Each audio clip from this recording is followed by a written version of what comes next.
Live from downtown Detroit, Local 4 News at 11 starts now. They are the first parents to ever be charged in connection with a child carrying out a mass shooting. But will Jennifer and James Crumbly ever go to trial?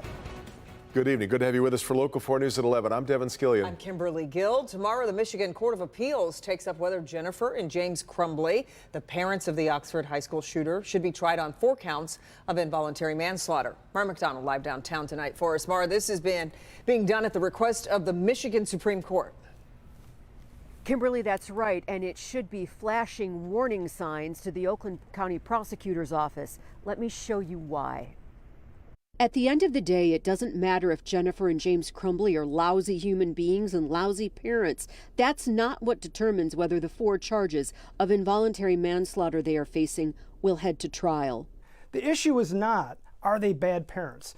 The issue is not, do they have dysfunctional personal lives? These are all things that are just confusing the issues. It's, do we have a level of negligence that is beyond carelessness that the jury instruction will tell the jurors?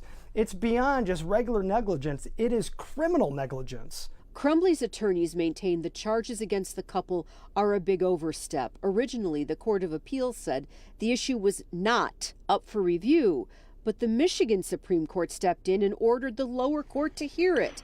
And that is significant. Again, it's very rare that this would be ordered to be taken up before trial. And the case itself, as the Supreme Court has acknowledged, is dealing with, quote, novel legal issues. The Court of Appeals hears the case tomorrow. I think right now, again, the defense has a very good chance that this case never sees a jury. Back here live, Barnwell says no matter what the decision out of the court is tomorrow, he believes it's going to come rather rapidly, simply because the Crumbleys have been behind bars for more than a year, and their original trial date before the upper courts got involved was scheduled for January. We're live downtown tonight. I'm Mara McDonald, Local 4. We'll be following it all very closely. Mara, thank you. A retired teacher from Macomb County facing sex assault charges for what he allegedly did with a teen girl inside an airplane. A crazy case on the face of it. Prosecutors say 71-year-old Rex Phelps allegedly had sexual contact with a 15-year-old girl. Pamela Osborne at Ray Community Airport. And Pam, that is where one of these alleged incidents occurred. Investigators say that 15-year-old girl had an interest in airplanes. Phelps, he is the president of a flight club here at Ray Community Airport. He took her up flying, and it was during those flights that investigators say things turned sexual.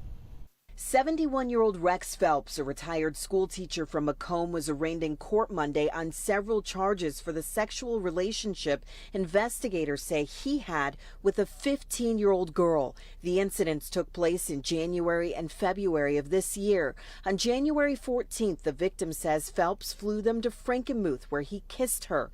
It was the first time, but not the last. The inappropriate behavior continued over the course of a month in the air. The victim told investigators he would kiss her, at times causing the plane to go off course. Before long, she says Phelps was touching her private areas in flight over her clothes.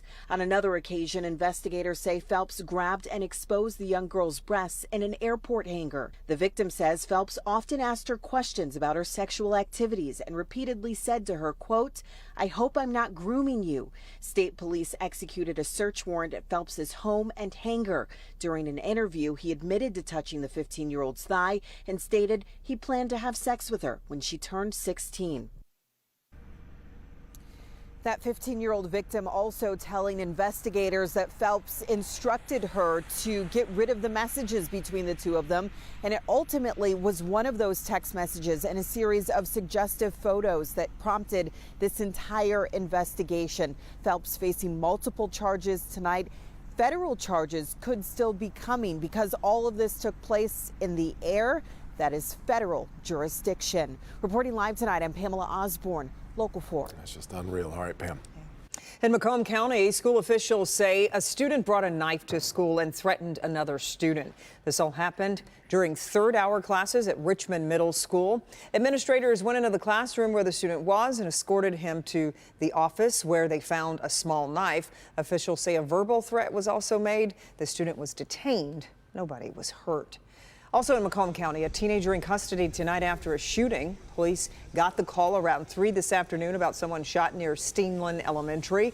This is on Chestnut Street near I-696 and Gratiot. The 14-year-old suspected shooter is in custody. Police recovered a handgun near the scene. The elementary school was temporarily locked down this afternoon, and a 40-year-old man is in stable condition. That shooting helps explain one of the findings in a new poll about guns in Michigan.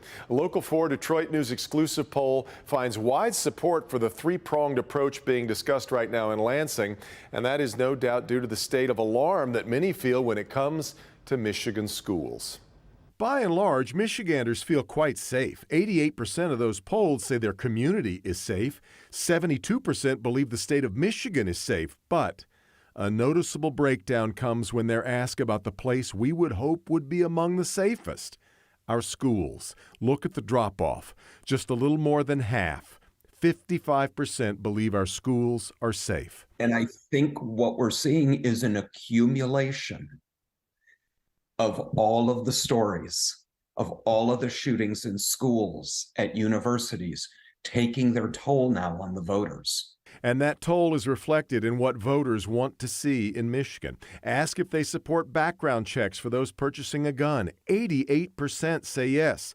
Ask if they support red flag laws to allow for the confiscation of guns from someone deemed to be at risk to themselves or others. 75% say yes.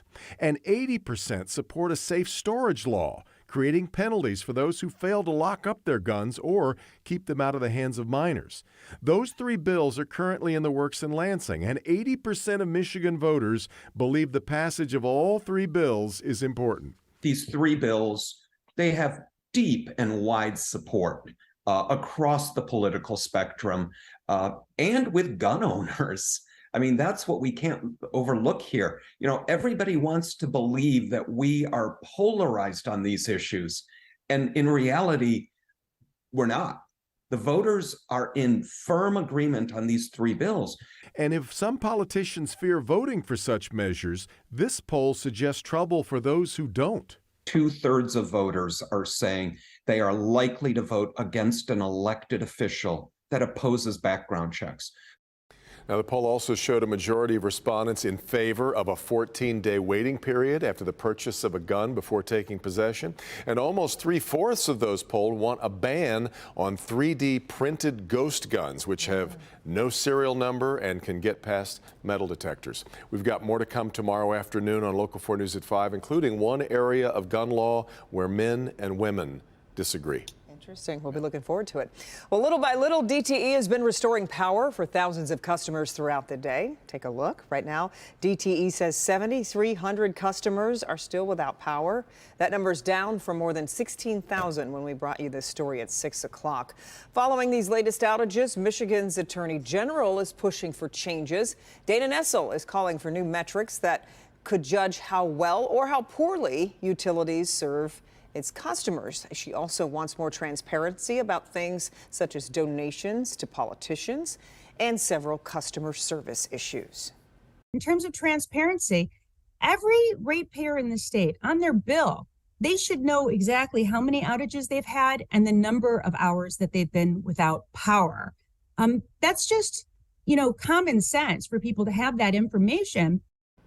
Making those policy changes would likely take action from the state legislature, so stay tuned. Meanwhile, Governor Gretchen Whitmer's pitch to the legislature to make Michigan a state with universal pre-K is in process. But the details are many. They have yet to be worked out. Wanting to hear from educators, senators took their subcommittee hearings on the road tonight. They were at Woodhaven Yake Elementary. Lawmakers say they wanted to hear how best they can make this work. It is not a partisan issue. We think that we can get there. The challenge will be, how do we get to a position where we're funding it well and we're doing it right?